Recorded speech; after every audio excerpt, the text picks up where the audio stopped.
Hanukkah. That was the time that the Assyrians conquered the land and wanted to establish a different kind of spiritual path, and they forced the people of the land, the Israelites, to worship in other ways. And the first thing that they did is take down the light.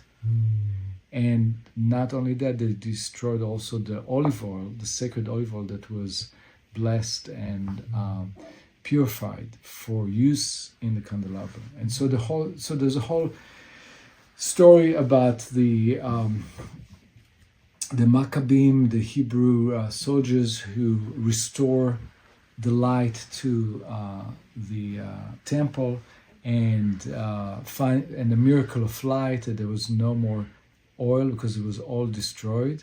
And one soldier found a little candle, a little vase with oil, and it would last for one day only. And it was a question of faith. Should we light it, even though it's going to last just for one day? And it would take 8 days to purify a new oil.